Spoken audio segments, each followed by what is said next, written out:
Bonjour, bonjour ou bonsoir, bonsoir mes belles étoiles. J'espère que vous allez toutes et tous bien. Ici, Annie, dame de cœur avec vous. Merci. Merci à vous, merci pour toutes les personnes qui se sont abonnées à ma chaîne. Merci pour vos gentils, adorables, touchants, bouleversants, retournants, renversants, vos messages qui m'ont été vraiment droit au cœur. Je ne... Ah, comment dire? Sur mon téléphone, je n'arrive pas à valider les messages. Parce que tous les messages que vous écrivez en dessous ma vidéo, j'ai coché que d'abord il faut que je les valide pour qu'ils puissent apparaître sous la vidéo. Pourquoi j'avais décidé de faire ça? Par rapport aux malveillants, par rapport aux trolls, par rapport aux personnes insultantes, je n'ai pas besoin de ça. Non. Et encore moins, vous qui êtes droit, vous qui êtes juste, vous qui êtes bon, vous qui êtes sensé, vous n'avez pas besoin de lire ça, et encore moins alimenter dans les dialogues, enchérir et tout ça. Ça, je n'aime pas du tout. Ça, c'est quelque chose que je ne supporte pas. Donc, je valide ou pas les messages. Donc pour ça, il faut que je sois sur le PC, parce que sur mon téléphone, je ne comprends pas pourquoi YouTube, avant j'arrivais, maintenant je n'y arrive pas. J'arrive plus à valider, sauf mes modérateurs, eux, ils n'ont pas besoin que je valide, puisque eux-mêmes peuvent poster comme ils veulent, il n'y a aucun problème. J'ai mis plus d'1 h 30 à tout lire, parce que je lis tout. Je n'ai pas pu répondre à tout le monde et je ne peux pas. Beaucoup de messages m'ont même fait tomber des larmes. Il y en a d'autres qui étaient même un petit peu trop élogieux. Voilà, je suis quelqu'un de humble, quelqu'un qui n'aime pas trop que l'on me mette en avant, parce que je suis quelqu'un de très simple et je pense que c'est pour ça que vous allez m'apprécier, ceux qui commencent à me connaître et peut-être même à m'aimer. Je suis en dehors de toute polémique, de toute problématique, de tout ce qui peut se passer sur d'autres chaînes. Je ne me mêle de personne. Et puis bon, je ne demande pas qu'on vienne, ils viennent foutre leur nez dans ma manière d'être, dans ma manière. Je ne suis pas quelqu'un de dirigeable, et surtout, je ne dirige personne. Ici, moi je vous fais, alors parfois en médiumnité, donc pas besoin de cartes, et puis je pense que c'est plus joli, plus attractif en tirant les cartes, parce que combien de fois je parle, et après je tire une carte, et la carte vient appuyer ce que j'ai dit. C'est une continuité de la main, les cartes. Bien sûr, il y a des messages, on interprète, c'est toute une philosophie, avec une pointe de psychologie. Je reste toujours très réfléchie dans ce que je dis. Beaucoup de fois, je parle en métaphore, parce que voilà, je suis shadowban, mais je ne peux pas vous montrer, parce que sinon, il risque de me striker la chaîne, si je vous montre en studio comment mon hébergeur, des fois, me bâillonne. Oui, le mot bâillonner, sur beaucoup de sujets. Hélas, aujourd'hui, je vous remercie encore. Continuez à m'envoyer vos messages, ça me fait trop plaisir. Bon, certains, j'ai répondu parce que elles se reconnaîtront, celles à qui j'ai répondu, parce qu'il y avait quelque chose de bien précis, de bien... D'autres, je leur ai dit, allez plutôt en mail, c'est beaucoup plus facile pour converser, parce que moi, je ne fais pas des lives. Peut-être que je vais en faire des lives auxquels même je pourrais même vous donner le lien pour que certaines personnes puissent monter. Et pourquoi pas? Moi, je ne me montre pas, vous n'êtes pas obligé de vous montrer. On n'entendra que votre voix, et puis... Et pourquoi pas? Et pourquoi pas être interactif ensemble? Et je crois que c'est comme ça quand l'on se rapproche. Je dis ça parce qu'aujourd'hui, je vais aborder un sujet qui est assez qui est assez perturbant pour beaucoup de personnes, c'est cette menace d'une guerre mondiale. Est-ce que est-ce que c'est une réalité ou est-ce que c'est spéculation? Allons-nous vers une guerre avec la Russie? Oui, c'est une question complexe et préoccupante. Pourquoi? Parce que les tensions géopolitiques actuelles, notamment en Europe de l'Est, suscitent beaucoup d'inquiétudes, mais il est important de noter que les dirigeants mondiaux travaillent, hormis l'Europe bien sûr, à éviter une escalade vers un conflit direct. La diplomatie, bien qu'imparfaite, reste un outil clé pour désamorcer les situations tendues. Alors, Emmanuel Macron a récemment proposé des initiatives ambitieuses pour renforcer la défense européenne tout en mobilisant l'épargne des Français avec quelques petits points en clé qu'il a mis comme ça. Il a mis défense européenne commune, il plaide pour un financement européen massif et commun représentant des centaines de milliers de dollars afin de bâtir une défense autonome pour l'Europe, mobilisation de l'épargne des Français. Il a invoqué la création d'un nouveau produit d'épargne similaire au livret A. J'avais fait une vidéo là-dessus. Est-ce qu'ils allaient nous piquer notre argent? La réponse était oui et non. Et là maintenant, on le sait que c'est oui et non. Vous savez, c'est un petit peu... C'est très vicieux. Parce que ce qu'il évoque, ce qui permettrait aux citoyens d'investir dans des entreprises du secteur de la défense. Ça veut dire, vous voulez bien investir, vous voulez bien donner votre argent. Alors cet objectif est de financer des programmes militaires tout en offrant, soi-disant, un rendement attractif. Parce que le complexe géopolitique, ces initiatives s'inscrivent dans un contexte de tension internationale. Bien sûr à cause de l'Ukraine, ou notamment en Ukraine. Et ça vise à réduire la dépendance de l'Europe vis-à-vis des États-Unis, car les États-Unis, Trump, il a un petit peu lâché l'Europe. Alors, moi je dirais que il spécule. Il spécule parce qu'il va dans une réflexion ou une supposition sur des événements futurs ou inconnus, souvent avec l'absence de preuves concrètes. Je dirais que c'est une tentative de deviner ou d'anticiper ce qui pourrait arriver dans le contexte de géopolitique, et il va émettre des hypothèses basées sur des tensions actuelles. Donc il parle bien sûr des économies et de la finance. Ici, bon, on va dire que cette petite spéculation qu'il entreprend, ça prend un autre sens.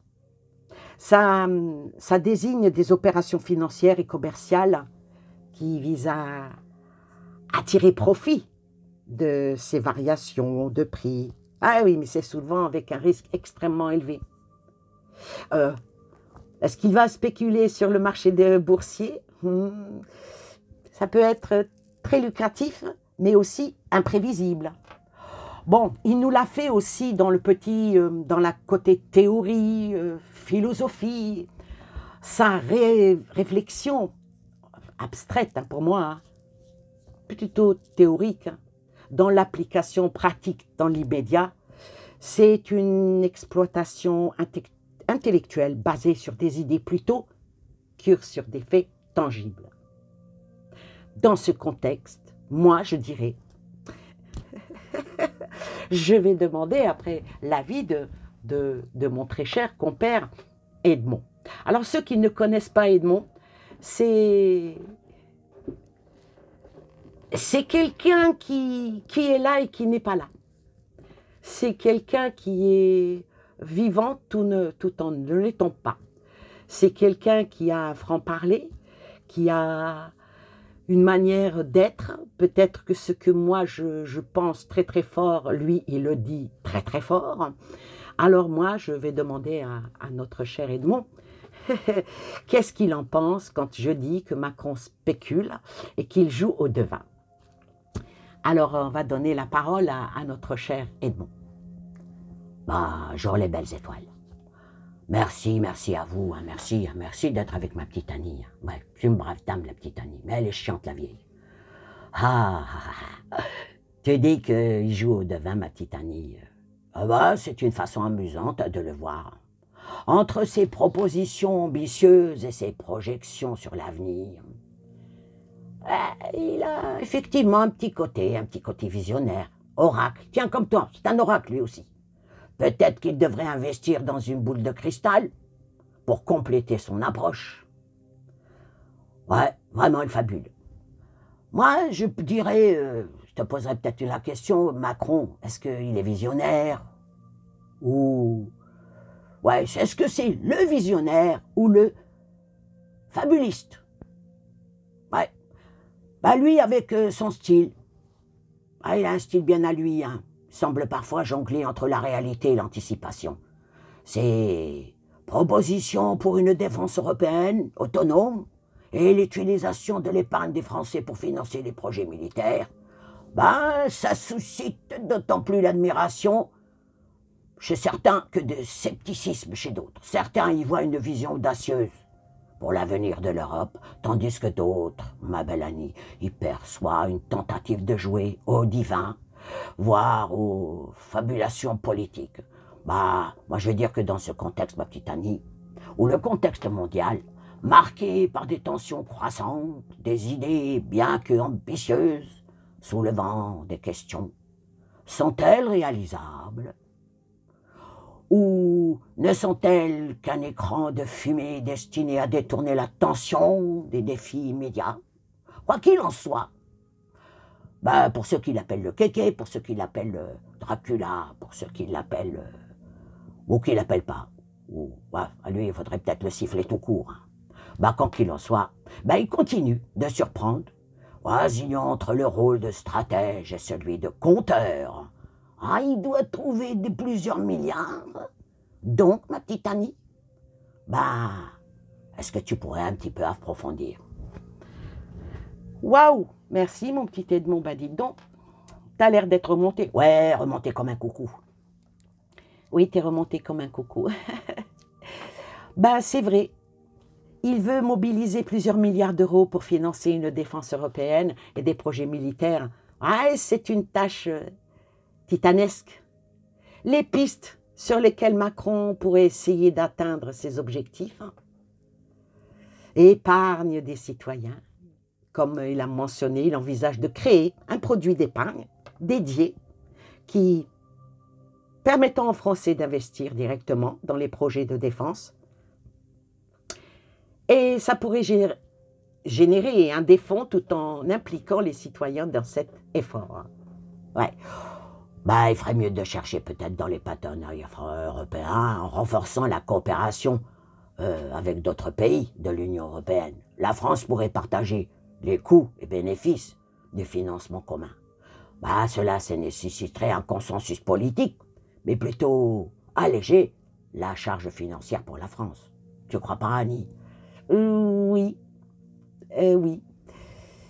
Il y aura peut-être aussi autre chose qu'il pourrait faire, c'est comment on dit, la réallocation budgétaire. C'est une autre option serait de diriger des fonds autres que secteurs vers la défense. Ça pourrait susciter des débats, car ça impliquerait des sacrifices dans d'autres économies. Ouais. Ouais, mais bien, il y a aussi les investisseurs privés, ma petite Annie. Pourquoi pas encourager les entreprises privées à investir dans des technologies de défense qui pourraient également être une solution, bien que ça soulève des questions sur l'éthique et la sécurité. Oui, mais il est plutôt pour les emprunts et des taxes spécifiques. Taxer encore les Français. Taper dans leurs économies ou faire un impôt de guerre, par exemple, parce qu'il a dit qu'il n'allait pas augmenter les impôts, mais voilà. Donc, et ça sera ponctionné directement sur les comptes. Faudrait peut-être que tous les Français sortent leur argent. Oui, mais sortent leur argent, mais c'est pas possible. Parce que les banques ne nous laisseront pas. Ils ont des ordres. Ouais.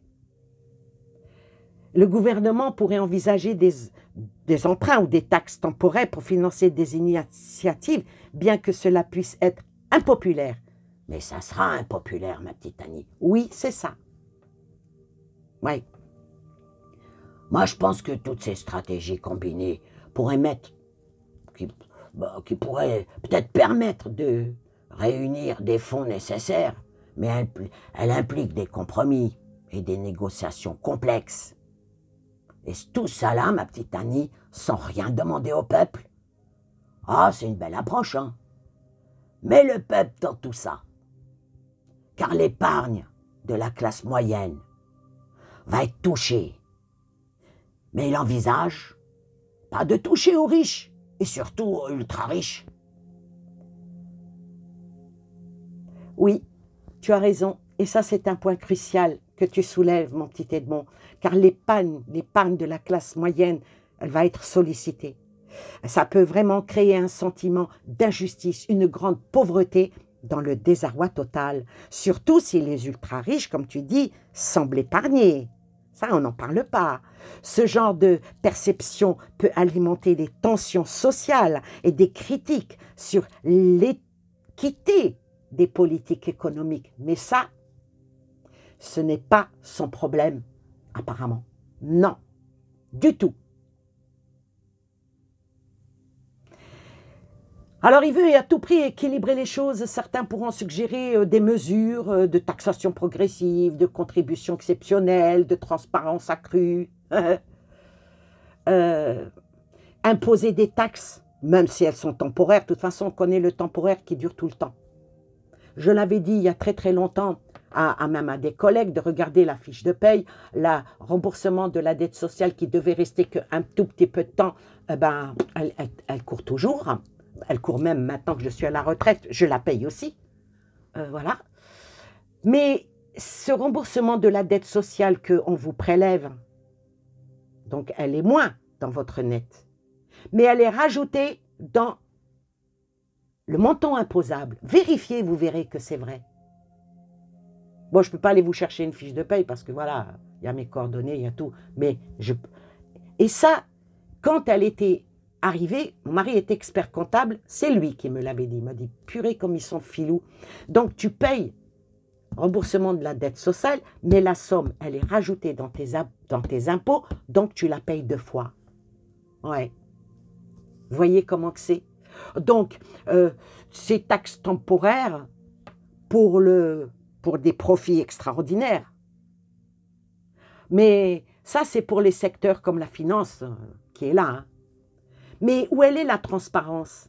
Communiquer clairement sur l'utilisation des fonds pour rassurer les citoyens que leur épargne est utilisée de manière responsable et équitable. Qu'est-ce que tu en penses, Edmond? Je dirais que si ces aspects ne sont pas pris en compte, cela risque de creuser davantage le fossé entre les classes sociales. Tu penses que ces solutions pourraient être envisagées? Ou est-ce que cela reste trop utopique? Selon toi, ma petite Annie. Selon moi, je vais dire que les solutions, bien que prometteuses, pourraient sembler difficiles à mettre en œuvre dans le contexte actuel. Le gouvernement doit souvent plonger entre répondre aux attentes des citoyens, chose qu'il ne fait pas du tout, et éviter les heurts des grandes fortunes ou entreprises influentes qui contribuent, entre guillemets, de manière significative à l'économie. Si l'équité devait être une priorité sociale pressante, certaines mesures pourraient être envisagées. Dis donc, ma petite Annie, est-ce que tu en aurais un petit exemple à nous donner, une petite médiumnité comme ça? Oui, serait possible de faire une taxation exceptionnelle ou progressive sur les ultra-riches. Bon, ça a été déjà testé dans certains pays avec des résultats variés. Toutefois, cela nécessiterait une volonté politique forte et une transparence exemplaire pour convaincre le peuple que l'effort est partagé et équitable. Donc, tout dépend du contexte et des priorités fixées par les dirigeants. Mais où est l'avis des citoyens? Tambourinage, tambourinage. Donc, c'est utopique. Ouais, utopique. Peut-être que...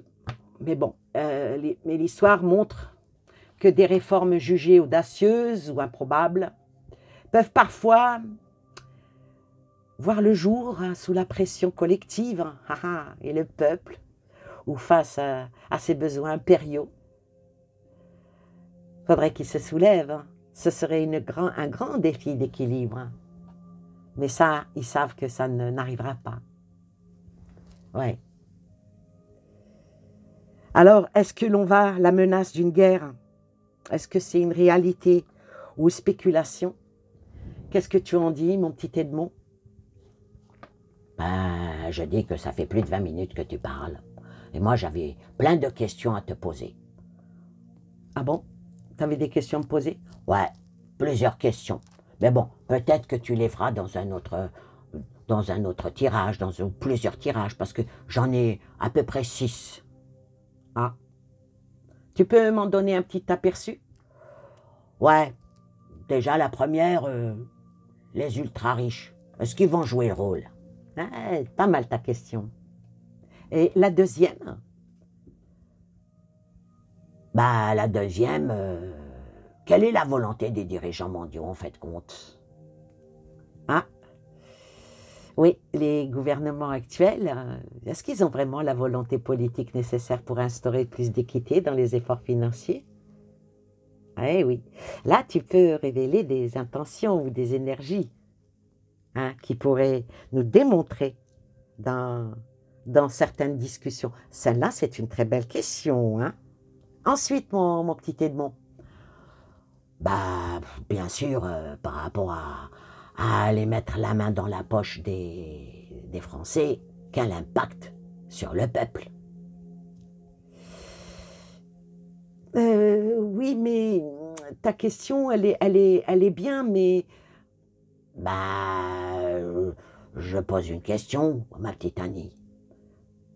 Ah, tu voudrais savoir comment les citoyens peuvent exercer une pression collective pour assurer une répartition juste des contributions économiques, c'est ça? Quelles seraient les actions envisagées ou envisageables? Et surtout, en ce qui est de toucher à leur épargne. Qu'est-ce qui influencerait la classe moyenne et les autres? C'est dans ce sens-là? Bah absolument, absolument. Ouais, bah, une transparence accrue dans la gestion des fonds publics pourrait peut-être suffire à convaincre la population de participer malgré tout. Mais chacun ses moyens. Et oui, c'est ça le problème. C'est ça le problème. Ouais. Ouais, mais bon, on sait que les réformes jugées audacieuses, peut-être même improbables dans le passé, est-ce qu'elles ont servi de leçon à s'offrir dans ce contexte-là? Ouais, parce que là, moi, je voudrais bien savoir la vision de Macron. Est-elle réaliste ou illusoire? Et sa vision, moi, comme je le dis, est fabulation dans ses initiatives. Tu comprends? Ouais, ma petite Annie, et quelle est l'issue probable de ce contexte de tension mondiale? Oui, c'est une question, la menace de la guerre mondiale, c'est une question très très large, plus large, qu'on doit explorer les chemins. Oui, on doit explorer les chemins parce que ce qu'il ne faut pas oublier, c'est que le peuple avisé ne veut pas de cette guerre. Moi, la première, j'ai des enfants, je ne vois pas d'un bon œil mes fils mourir pour une cause vaine, en plus qui n'est pas la nôtre. C'est un sentiment profond, profondément humain et compréhensible. Aucun parent ne veut imaginer ses enfants sacrifiés pour des luttes qui semblent éloignées et dénuées de sens pour eux. cette peur, cette réticence partagée par tant de gens, ben ça rappelle l'importance de privilégier la diplomatie, chose que maintenant la France n'a plus. Privilégier cette diplomatie et surtout trouver des solutions pacifiques dans un monde où les conflits semblent tellement fréquents. Alors, le poids d'une guerre n'est jamais assez simple. Non. C'est jamais simplement politique ou économique. Il y a le côté humain. Chaque décision prise au sommet de ces États-là a des conséquences réelles sur des familles comme la vôtre, comme la mienne, la nôtre. C'est souvent la voix du peuple, de ceux qui souhaitent préserver la paix pour leurs enfants, qui résonne le plus fort. Mais si elle est parfois, je ne vais pas dire mais si, mais je vais dire même si elle est parfois étouffée, voire ignorée. Moi aujourd'hui, je vous ai fait là en dialogue, en médiumnité, accompagné de Edmond, mettre les points sur ce qui va mettre sur une blessure, on met le point, on appuie. Moi, je vais vous dire une chose. Il faut que nous restions forts dans nos convictions. La paix commence souvent par des personnes qui, comme vous, osent dire non à l'inacceptable. Voilà ce que je vois en médiumnité. Il faut qu'il y ait un genre de, je vais dire, un genre de soulèvement. Alors, la menace d'une guerre mondiale, est-ce que c'est réalité ou spéculation? Alors, je vais voir avec le diable. Alors là, à la question, eh ben, me sort le diable. Donc, tout est fait pour aller dans ce sens-là. Tout est fait pour... c'est voulu. C'est voulu. Il n'y a pas de menace réelle. Non. La menace, c'est eux. Il y a... je ne sais pas... Bon, pour ceux qui me connaissent ou ceux qui sont là depuis très longtemps, savent que je parle le français. Je baragouine l'anglais comme une vache espagnole. Et je comprends et je parle, mais je ne l'écris pas, l'arabe. Et il y a un proverbe arabe qui dit « Drabni wubka ou spaqni wushka », ce qui veut dire il m'a frappé, il a pleuré, il a couru avant moi pour porter plainte. C'est un petit peu ce qui se passe ici. L'Europe crie au loup et se prépare pour la guerre, une rentrée en guerre avec la Russie, mais est-ce que ça ne va pas faire une escalade à une guerre mondiale? Ça, je ne le souhaite pas. Donc le diable est sorti en premier. La deuxième, le fou. Oh la vache.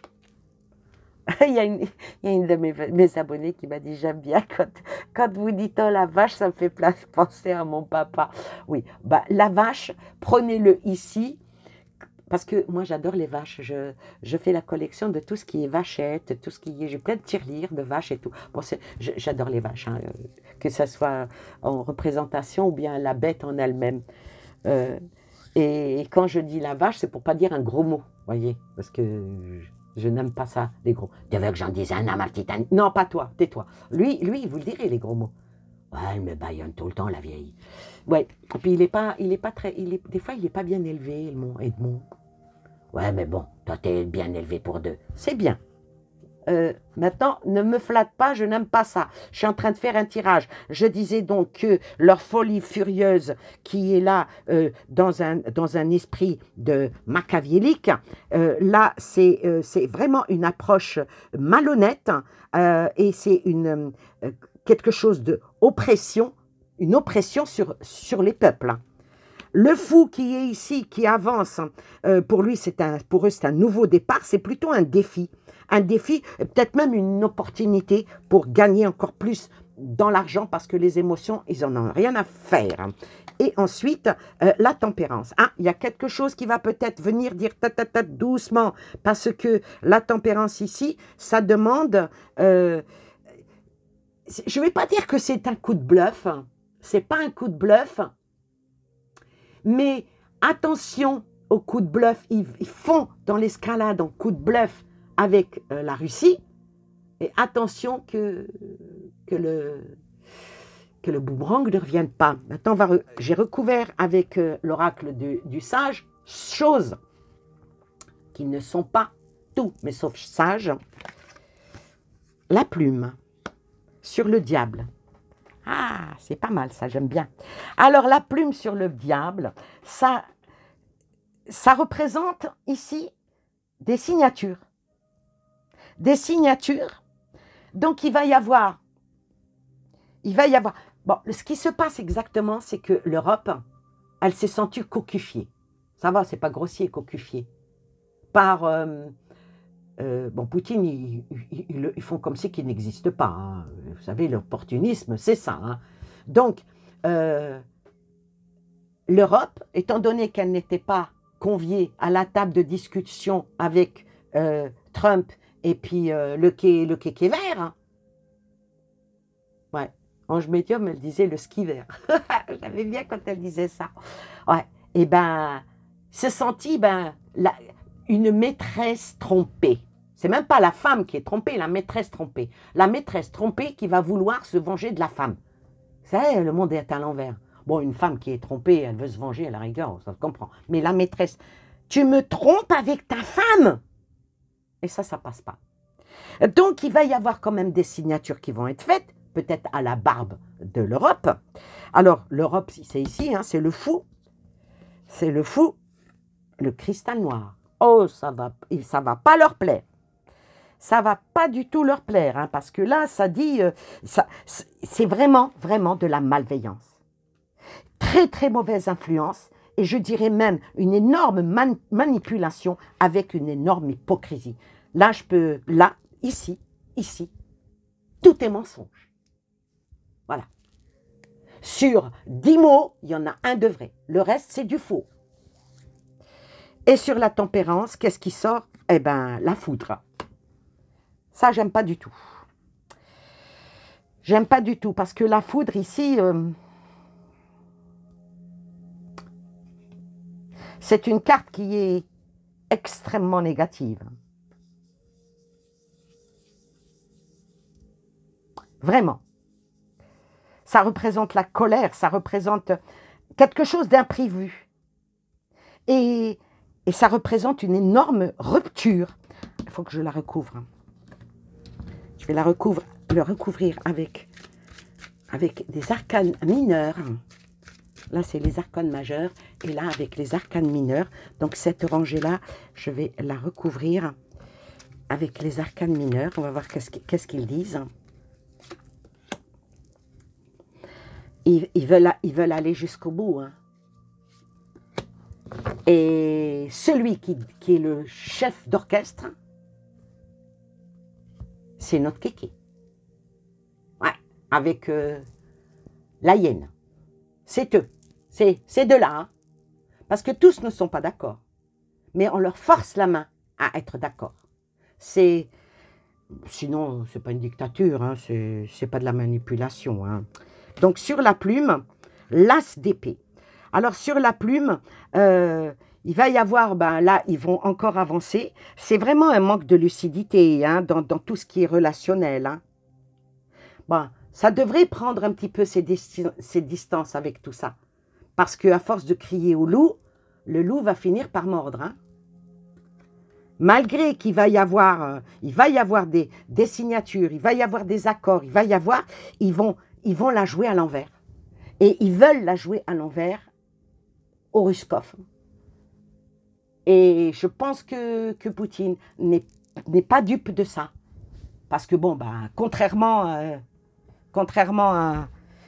aux nôtres, il a quand même des personnes autour de lui qui le conseillent avec des conseils avisés, avec des certitudes. Poutine ne fait pas du tout confiance. De toute façon, il fait confiance à personne, hein, lui, voilà. Alors, sur le cristal noir, le 10 de bâton. Bon, alors, le 10 de bâton ici, c'est que ça parle... il va y avoir une certaine de libération d'un certain fardeau. Mais il va y avoir quelque chose, vraiment, une espèce d'assurance, une affirmation dans tout ce qui est de tout ça. On va approfondir après. Sur la foudre, l'argent. Ouais. L'argent. L'argent qui manque. L'argent qui n'est pas disponible. Là, l'épée, elle est debout, hein, les prêtres, ils sont prêts à la guerre, hein, ils sont prêts à la guerre, prêts à faire des barrières, prêts à faire plein de choses, mais là, il manque de l'argent. Pourquoi? Et là, je vais vous dire, leur projet n'est pas réalisable. Hein. Et ça va être un refus dans le monde entier, face à ce travail et à cette... proposition malsaine, je vais dire. Mais en tout cas, l'argent manque. Donc, c'est pour ça qu'ils vont tout faire pour... il va falloir que les Français, s'ils veulent s'en sortir, qu'ils aillent bousculer leurs députés, et puis vraiment, et puis demander où est l'opposition, hein, Madame Le Pen, Monsieur Untel, ils sont où, ils font quoi? Ils trouvent ça normal? Parce que eux, leur salaire, il est assuré à vie. À vie. Ah oui. Eux, ils s'en foutent. Ils seront pas concernés. En tout cas, c'est ce qu'on leur a promis. C'est pour ça qu'ils restent tranquillou. Là, je suis dans les coulisses. Non, je fais de la voyance. Ouais, plutôt. Je suis pas dans les coulisses. Alors, sur l'as d'épée, qu'est-ce que vient? La croix. Ah. Alors ici... ça parle de destin. Ça parle d'obligation, peut-être mettre une obligation à faire face. Parce que rien n'est fatalité. Et ce fardeau dans ce travail pour les Français, trop c'est trop. Ensuite, le septénaire. Le septénaire ici appelle un équilibre. C'est une très bonne carte parce qu'elle est positive. Et là, le dénouement de ce qui va se passer, eh ben, on est aujourd'hui le 17 mars. Faut compter 1 à 3 semaines pour qu'il en sorte quelque chose. Mais tout peut basculer.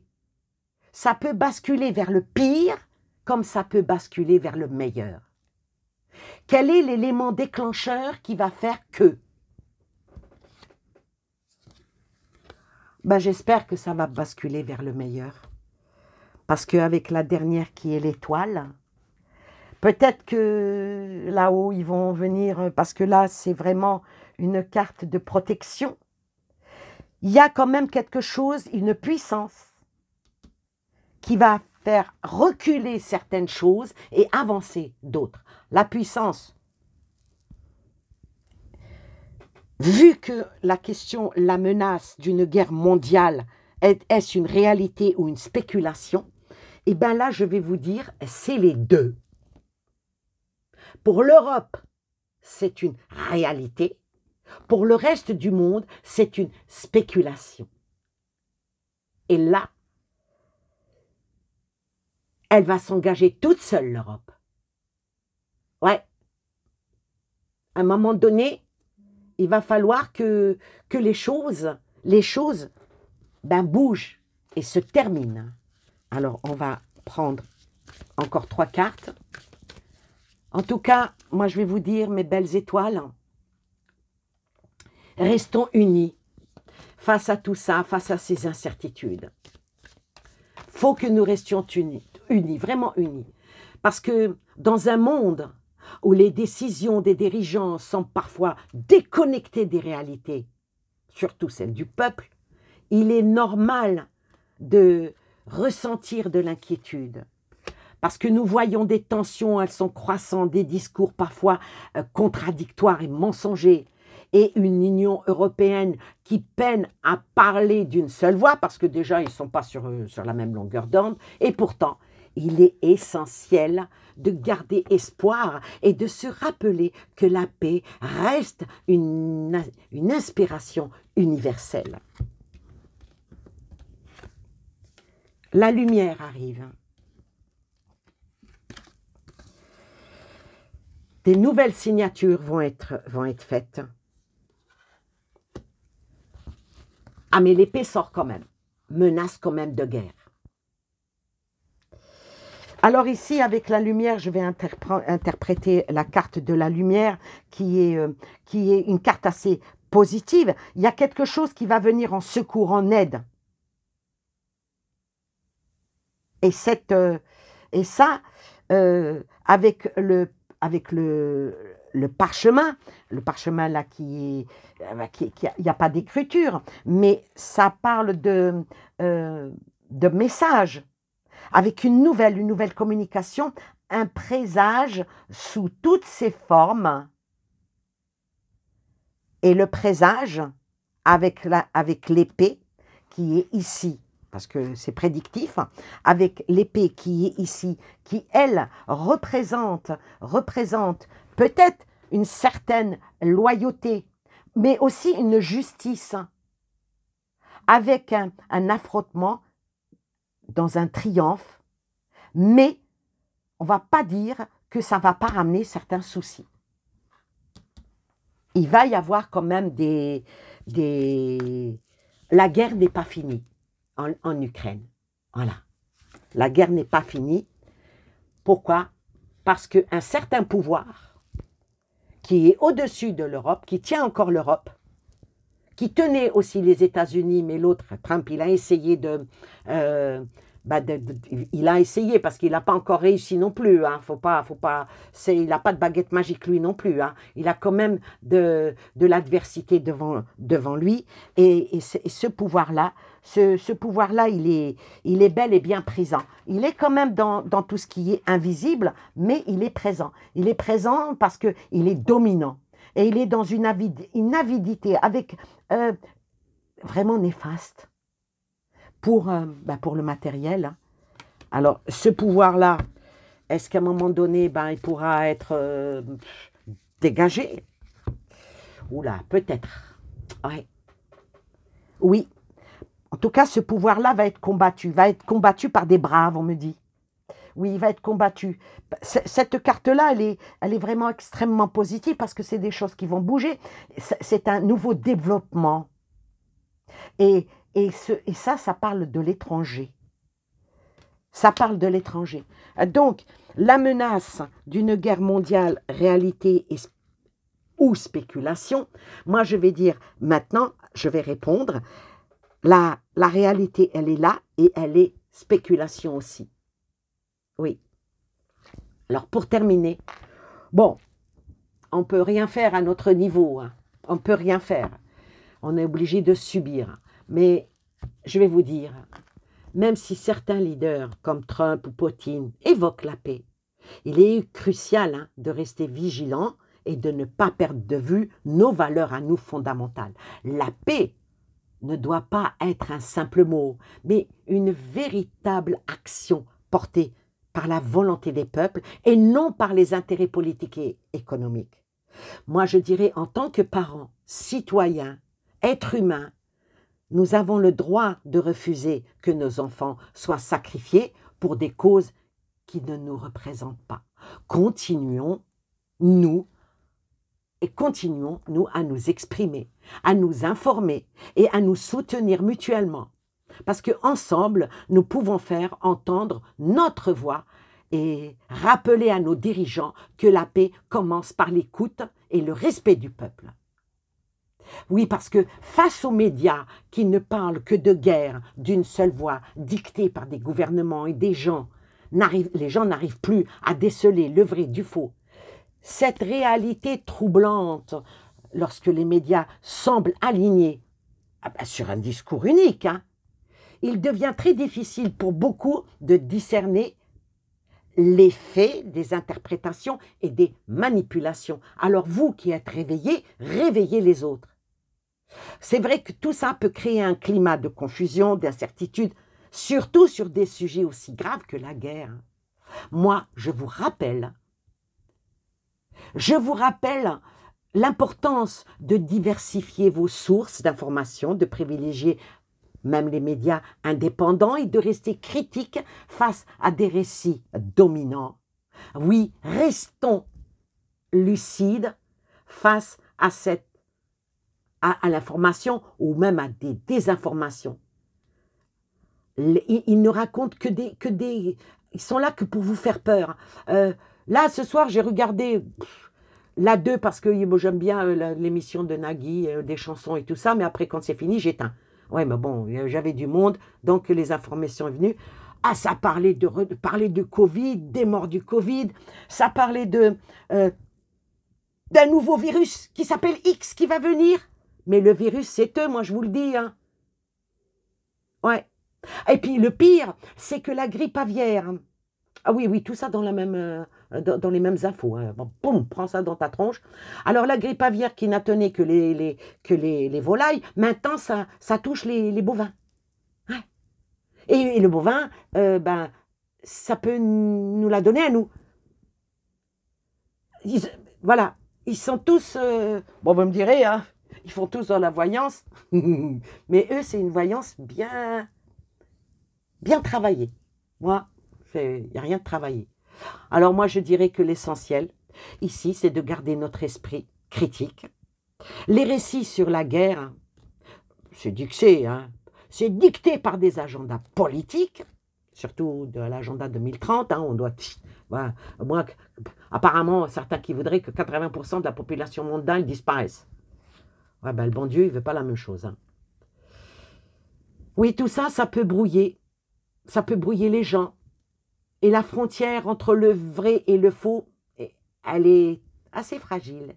Mais nous avons le pouvoir de chercher la vérité. Oui. Diversifier nos sources, écouter les voix indépendantes et ne prenez rien pour acquis. La vérité se trouve souvent dans les nuances, loin des discours simplifiés et sensationnalistes. Ensemble, en restant informés, lucides, nous pouvons refuser de céder à la peur et surtout à cette manipulation. On va rester vigilants et solidaires et on va réveiller les endormis. C'est ce qu'il faut faire. Aujourd'hui, plus que jamais, nous sommes inondés de tout ça, dictés par des dirigeants qui sont dans des récits uniformisés, brouillons les frontières parce que ils interprètent leur vérité. Et dans ce climat, il est naturel de ressentir nous-mêmes de la confusion. On va dire aussi de la méfiance. Mais ce qui est le pire, c'est la frayeur. Mais n'oublions jamais que nous avons le pouvoir de chercher la vérité par nous-mêmes. Diversifions nos sources, questionnons les gens, questionnez les discours dominants et ne laissez personne dicter vos perspective. La clarté vient de la réflexion et la paix commence par une compréhension partagée. Restez informés, critiques et solidaires. Moi, je vous le dis ensemble, on peut et nous pouvons construire un monde basé sur des faits et non sur la peur voulue pour des desseins de Macron et de tous les siens, qui ne sont pas les nôtres. Celui qui souffre, ce ne sont pas eux. Celui qui souffre, ce n'est pas celui qui plante le couteau dans le dos des pauvres gens. C'est nous qui faisons la richesse de ce pays. Et c'est nous qui les payons. Voilà. J'espère que c'est vraiment ce soir mon coup de gueule. Et j'espère qu'il aura un impact positif sur vous. Parce que la situation dégénère, dégringole. Alors on va les combattre, on ne peut pas aller les combattre avec des couteaux et tout ça, parce que voilà, on n'est pas des assassins. Ben on va les combattre par les prières. Et oui, on va prier, On va prier nos anges, nos archanges, on va prier Dieu, on va prier le Seigneur qu'il nous vienne en aide et qu'il envoie. Il peut envoyer son armée. Il peut. Déjà, nous sommes son armée. Mais il peut aussi nous envoyer une armée qui nous aidera. Voilà, je vous fais plein de gros bisous et je vous dis à très bientôt. Pour les questions qu'a posées notre ami Edmond. Ouais, j'y tiens mes questions, ma petite Annie. Bye bye, bisous, bisous les petites étoiles. Bisous, bisous. Et puis à très bientôt. Bye bye.